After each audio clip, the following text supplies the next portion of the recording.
All right, fine. I can do this real fast.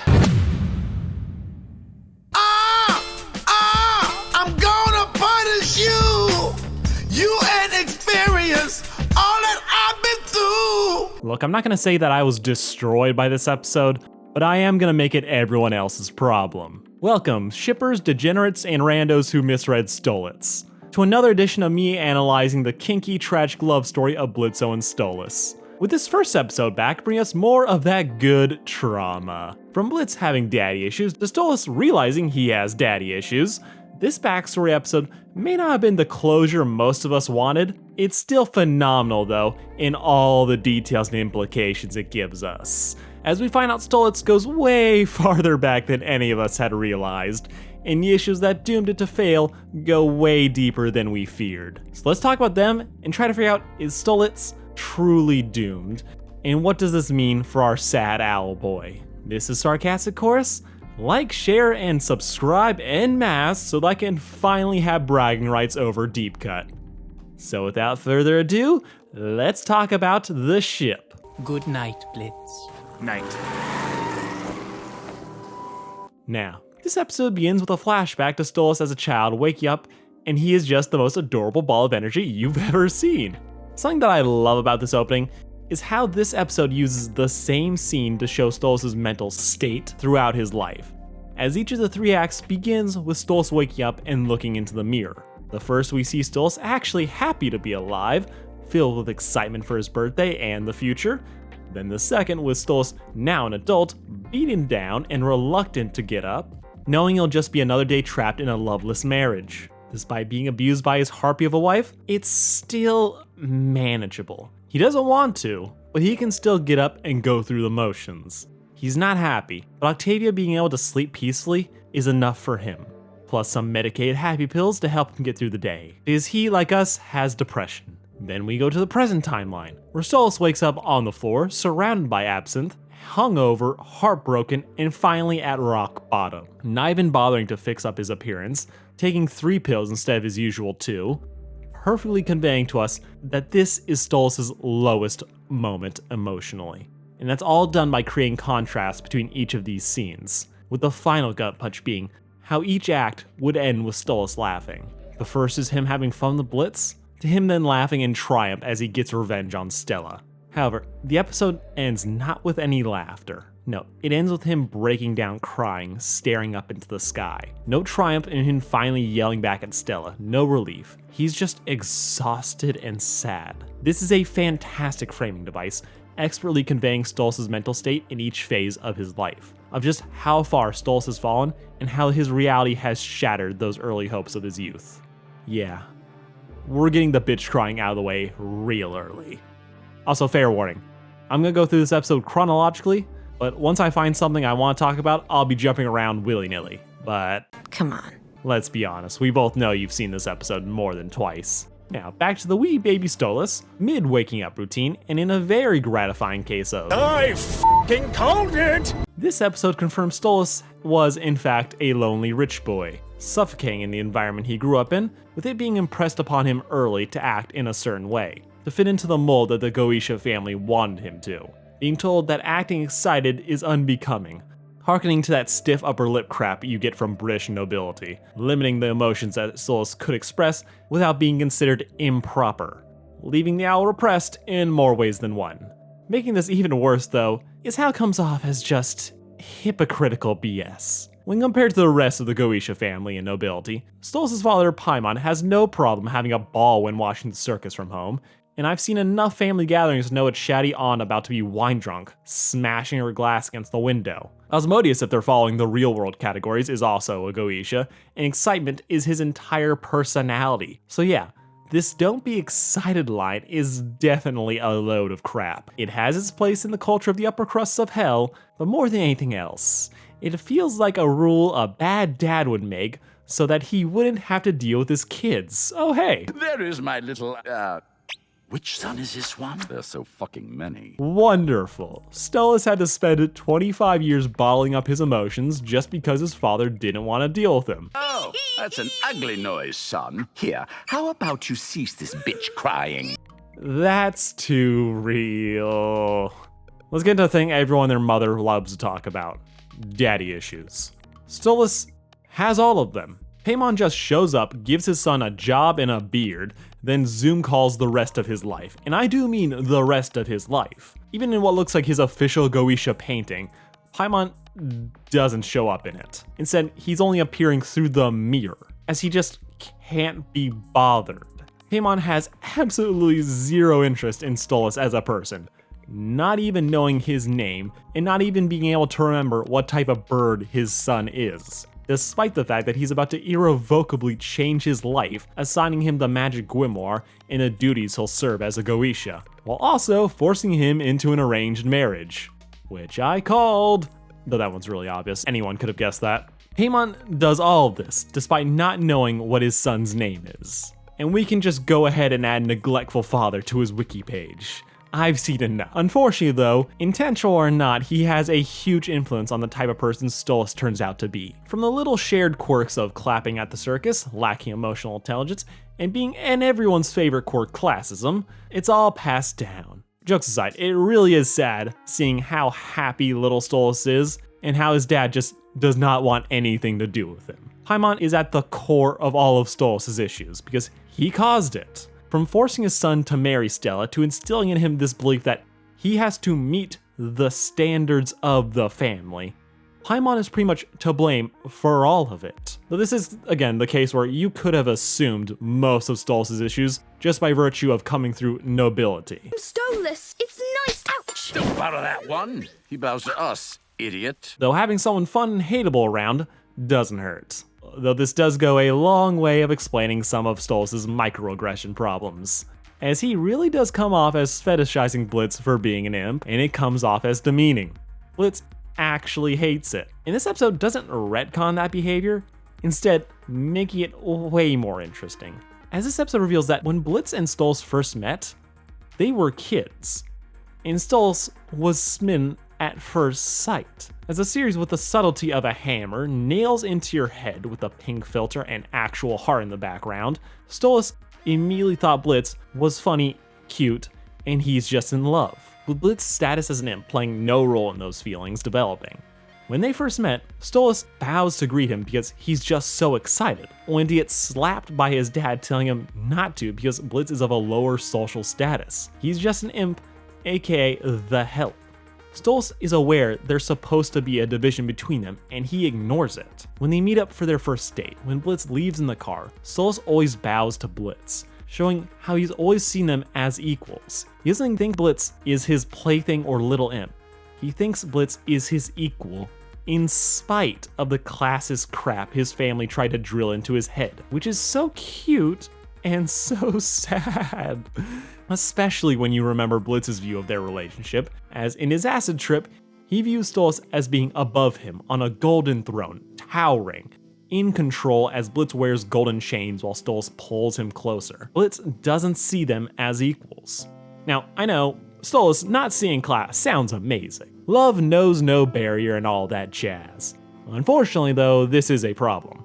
STOLITZ is privileged, a member of Hell's 1% that rules over everyone else, and is just considered better. But the fact that STOLITZ doesn't recognize the massive difference in their social standing is what's causing problems in the relationship. I'm not saying STOLITZ shouldn't be in love with Blitz, or say, I love you in spite of you being an imp. I don't see color. The problem here is that STOLITZ thinks he can just ignore class. He doesn't have to think about it, which he can because of the fact he's rich and it barely affects him because of that wealth. In contrast, society is constantly reminding Blitz of his status. As an imp, Blitz is at the bottom of Hell's social ladder, which is insane to me. Imps and hellhounds are treated as the lowest rung of society, but these rando sinners who just die and end up there are considered above them.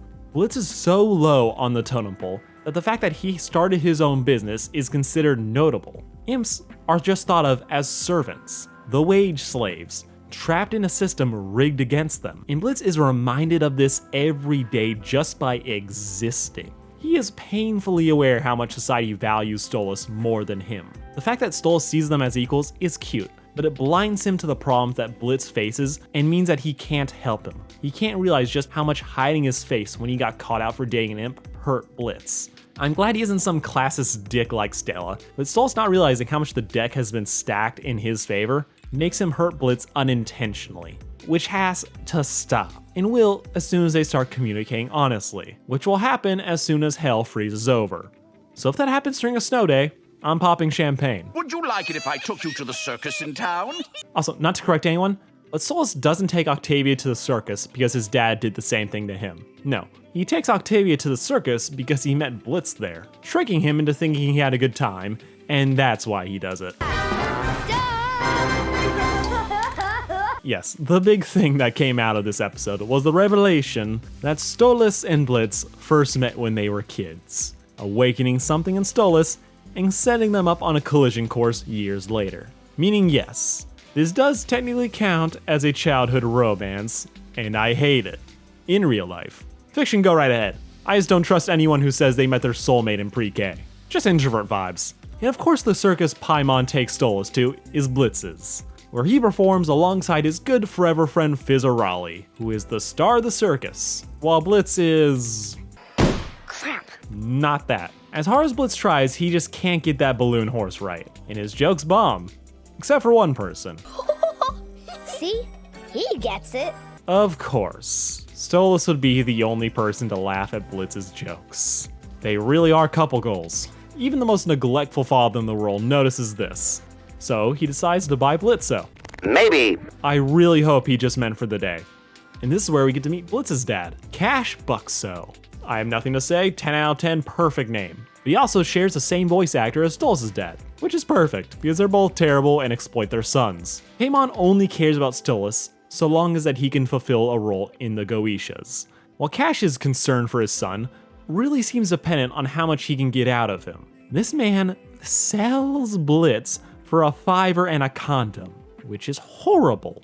Then he turns around and reveals this is all part of his scheme to force his son to steal valuables from Stolitz's home. Let me remind you, Stella could chuck an imp out the window, and that imp's only crime was being within arm's reach. If she can do that, just imagine what the Goetias would do to an imp they caught stealing from them.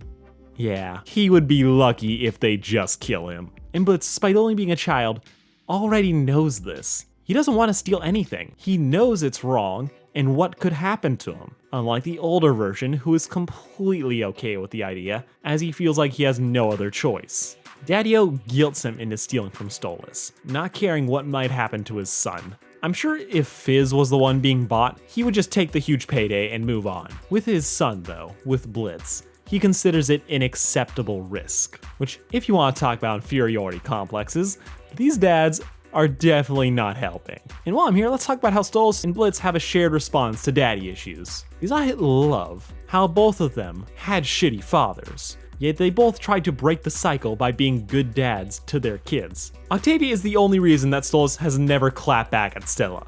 He knows this is just how Stella is, being mean and toxic is just her beak and feathers. Yet, as great as it would feel to yell at his wife, it would just spiral into a never-ending fight, where his daughter would be the only loser. He doesn't want that for her, he wants her to feel loved and cared for in a way he wasn't. Stolitz isn't perfect, he screws up, and doesn't see how his actions affect those around him. But he loves Octavia for her, not because of some role that she might fulfill later, being happy to do what she wants as soon as she tells him, unlike Paimon who only wants to use him. Similarly, Blitz is doing his best with Luna, however that's kind of where I think the material gets a bit murkier, as he adopted her when she was 17, and she's so independent it really doesn't leave a lot of room for him to fulfill that fatherly role that he wants. Blitz desperately wants to be a good dad, to be better than his. I think more than anything else, that this goes back to his self-worth issues. Blitz has a desperate need to be loved that he wasn't getting from his romantic relationships, so he turned to adoption. But Luna is basically already an adult, making that protective paternal part of him come off as possessive and needy, which he is. Luna appreciates Blitz. She's secretly glad he's there. It's just that the role Blitz wants to play in her life may not be the one that she needs. But he's trying, By God, is he trying. Both Stolitz and Blitz are doing their best after getting raised by shitty fathers, and it really explains a lot about who they are as people. Blitz's fake bravado and lashing out at people comes from being mistreated and undervalued by his dad and fighting just to survive, while Stolitz resigned himself to just fulfilling a role in Hell's upper society, never feeling valued for being himself. Blitz is the more obviously bad of the two, but I don't think people really grasp how tenuous Stolitz's position is, as is mostly just alluded to, but steps seem to be being taken in the case he stops putting on the act. Like, the whole reason Paimon forces his son to marry Stella is to have a precautionary heir, which is very telling, as while we don't know the lifespan of Hell's denizens, the more powerful devils seem to stop aging, possibly being immortal, which might also apply to Stolitz. So his position in Hell, going out to country fairs, looking at the stars, is supposed to be his job for the rest of eternity. And Octavia is the precautionary heir. Not the heir, as in one day this job will fall to her. She's only here so that if something, God forbid, happened to him, they'd have a replacement. Which, when you look at it, kinda feels like a threat. Especially since Stolitz finally seems to be done playing by their rules. Stella is already trying to kill him. If he divorces her and causes a scandal, the rest of the family might lend a hand or turn a blind eye to her actions, which would leave him dead and Octavia stuck doing his shit. And I think he's aware of this. But to wrap up the daddy talk, I just want to draw attention to the fact that Cash drops this line. Scarier things, aren't there, son?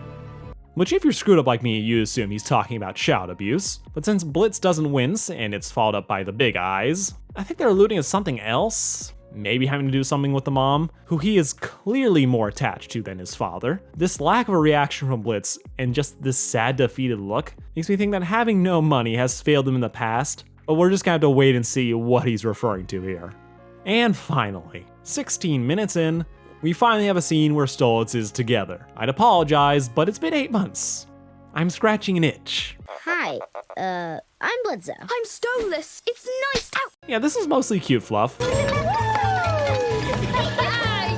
I'm sorry, I don't have a lot to say from their interactions other than this is Luca all over again. Blitz is super weirded out when they first meet. He has no idea what to expect, and as far as he's concerned, Stolitz might just be a psychopath. The second he sees Paimon slap his son though, I think he realizes the trouble this poor kid has to deal with. And Stolitz tries, man, he really tries to have fun with Blitz. He's trying so desperately to be a good host and have fun, but he has no idea what he's doing. Just chirping away about all of his favorite books, oversharing, but it all just bores Blitz.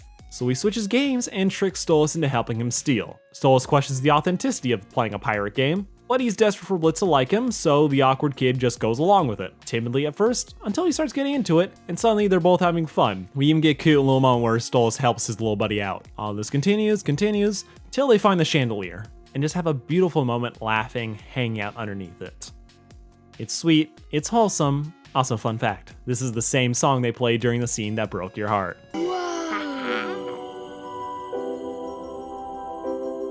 Talk? Or watch a movie? Or maybe cuddle? Right in the feels. Sadly, Blitz really is stealing all this shit and chucks it to his dad. Blitzo! Over here! Mission accomplished.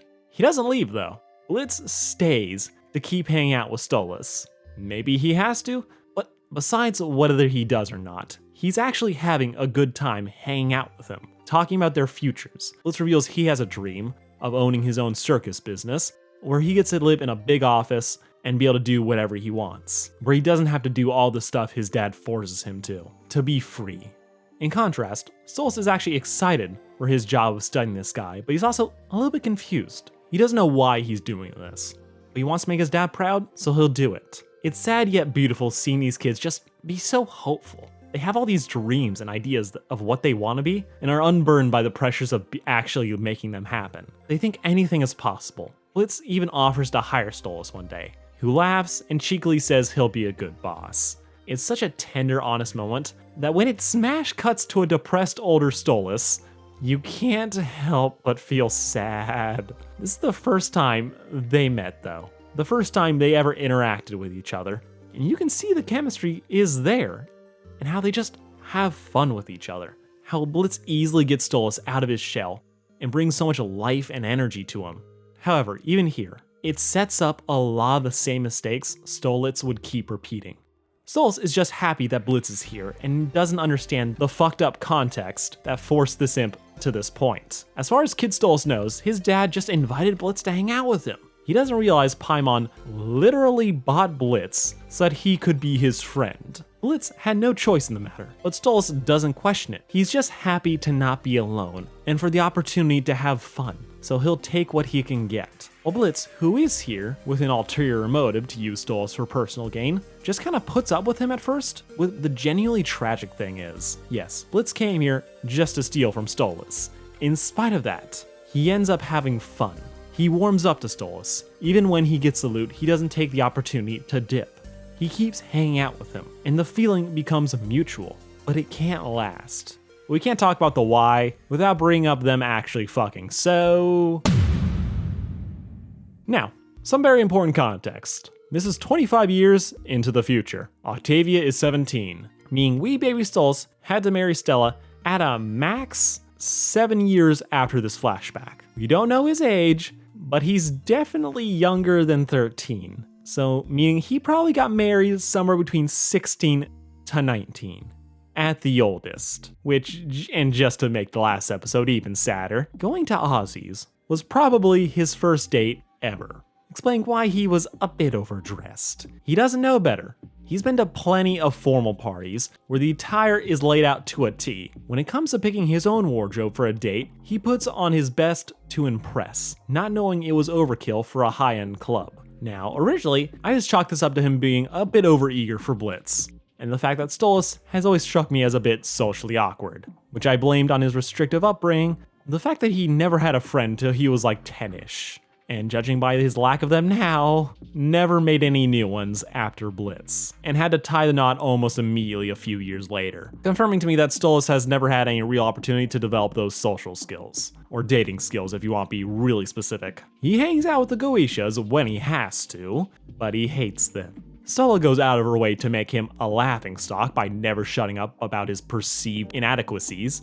because no one wants to hang out with the guy everyone's laughing at. So it's no wonder he is depressed, repressed, and taking medication. The man realized he was gay, had to get married to an awful woman, with his only coping mechanism being drinking till he's numb. And through all of it, his only real solace was the fact that his sacrifice, not fighting Stella, was giving Octavia a normal-ish life. Which I kinda doubt, from how poorly Stella treats Stolas, and how it's just constant. She has to realize how broken her parents' marriage is, and that can't be healthy. But it's telling that the only time he smiles in this whole opening scene is when he sees his daughter sleeping peacefully, as she makes it all worth it.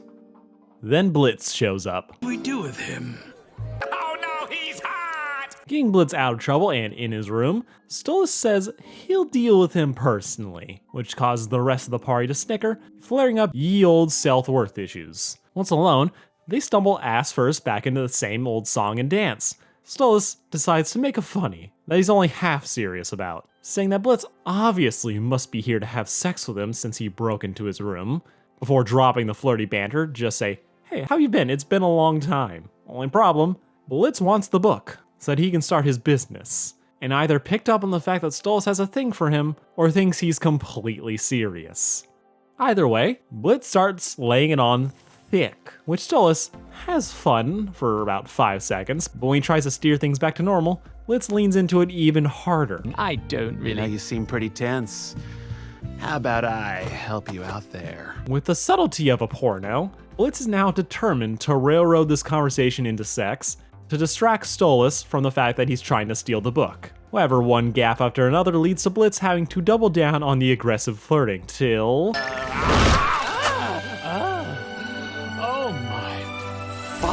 Stolas had the best nut of his life, with 20 years of pent-up sexual desire just bursting through the seams, with Blitz's mouth unlocking Stolas' gutter one. I want you to me with your in. Get it on. Now this is something people have laughed and had issue with since the beginning. Stolas comes on really strong. The horny owl has no chill, and I thought that was just how he was. I know better now. This whole time, Stolitz has been just trying to replicate the aggressive way Blitz came onto him the first time they had sex. His only real problem is that he's terrible at it, taking it a step too far. Like, this makes so much sense, I can be completely honest. We've seen what Stolitz is like in his downtime. We've seen how awkward he is when he thinks they're on an actual date. So for him to be trying to match this. Blitzy, oh my, yes! Yeah, he's just been trying to do things like Blitz did. He thinks this is what Blitz wants. That Blitz likes being this dominant, aggressive one who will tell him to shut up. So Stolitz does understand that he's serious when he says stop, and Blitz is just trying to get this over with so he won't press the issue. We see this when they're in bed together. They threw me, you... Oh, stop it. Yes, if that's what Blitzy wants. Like, yes, Blitz tells him, enough of that. I don't like your dirty talk. But the next thing he does is blindfold and tie up the man, which is massive mixed signals for Stolitz. Because Blitz is just doing it so he can leave, while Stolitz thinks this is more sexy time, and it becomes sexy time because they fuck, reinforcing the idea that what he was doing was okay. That it was all part of just some intense foreplay. And Blitz does bang him. It's pity sex, because listening to this rich guy moan about how he's been waiting so long for this passion, and calling him his first ever friend, it's just a lot to dump on a guy, and remember, never do this. So Blitz caves, however, despite insisting that he can do this real fast, the quickie turns into him spending the night, meaning he got into it, which is where the doomed tragedy of these two chucklefucks begin. Also, I just found this out. If you go by online slang definition, chucklefuck means a person in which sexual intercourse is had but out of pity or desperation, which is what happened, and it's darkly hilarious when you remember Blitz says that when he's talking about the people in Wrath while looking at Stolitz. Really been in here, it's full of inbred chuckle fucks. Oh, Or more likely, I just got lucky with that definition coming up first. This is really where the relationship from the outset is set up to fail, as they repeat the same mistakes over and over again, where Stolitz just wants to be with Blitz, who is using him for personal gain, but then gets attached and ends up liking him. He won't communicate how he feels, insisting it's just a transactional relationship because Blitz is afraid no one will ever love him, so he pushes everyone away before they can. And Stolitz is too busy being horny, thinking this is what Blitz wants, to take the risk to just say he wants him, not his booty. When they meet as kids, Blitz is just here to steal from him, but ends up befriending him as well. When they're adults, he just wants the book, but ends up caring for him. Their whole relationship is in constant freefall because neither one of them knows how to communicate how they really feel, to commit to how they feel, which is how both of them ended up here, at rock bottom. So post-car scene, while Blitz was crying himself to sleep, Stolitz fell back on that whole drinking thing. Waking up on the floor, he scarfs down happy pills and he thinks it over. He's wondering, where did this go wrong? Thumbing through pictures of them together, noticing that Blitz isn't happy in any of them, and he just decided not to notice. But the real sad thing is that Blitz was happy. When the imp was going through his photos, he has a picture of the two of them together where he's happy, but Stolitz was asleep. Meaning all the photos on Stolitz's phone are where he's putting Blitz on the spot, and he's not down for it. Because, like I keep saying, they cannot fathom proper intimacy, but also craving as well.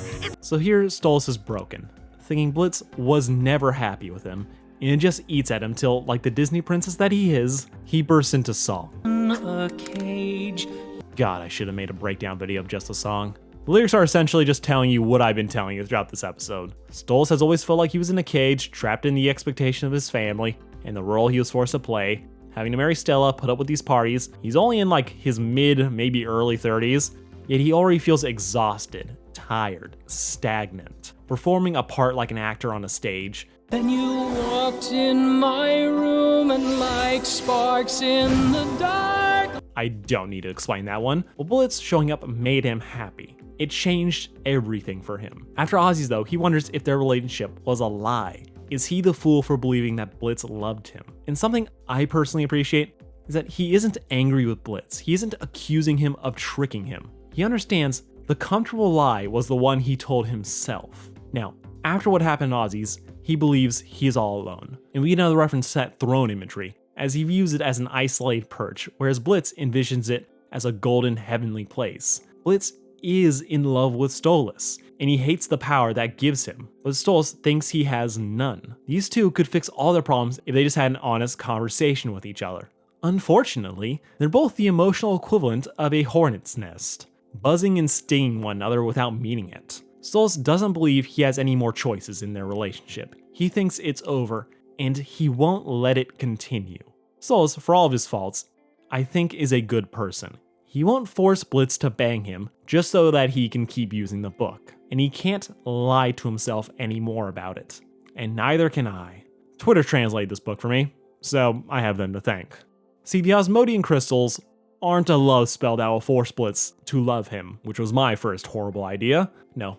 These crystals are what let succubi like Vraska enter the human world and come back, which was something that was never explained in Spring Breakers, so perfect that they're bringing up now. STOLITZ, I think, wants to make one of these crystals for Blitz, so that he can finally have his own way of getting into the human world without the book, without STOLITZ, which would end their agreement and let them both go their separate ways. This would be his last gift for Blitz.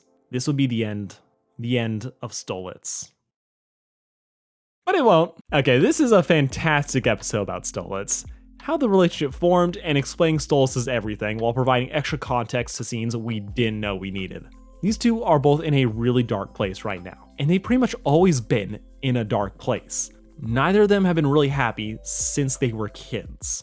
But in spite of how the relationship started, why they stayed together, they still make each other happy. Blitz finally had someone who could give him the type of relationship that he wanted, so he wouldn't have to try and be extra clean to Luna, or stalk his happy couple employees in envy for what they had. STOLITZ is finally living when he is with Blitz. After years of just managing the pain, he finally starts to enjoy life. They both think that's done, and for as cathartic as it is watching STOLITZ clap back against Stella, he does it because he has nothing left to lose. I'm honestly ecstatic to see where this story will go from here, as while this wasn't a whole lot of new stuff, that extra context really goes a long way. And for what happens next, we have a little bit from the trailer, so we're definitely going to see them hiding in this human world together, so circumstance will continue to put them near each other, because for as good as they are managing the pain, it's only when they're together can they feel at peace. Thank you all for watching. This has been Sarcastic Chorus. Please get ready for my next video. You will not see it coming, unless you follow me on Twitter. That was the sound of a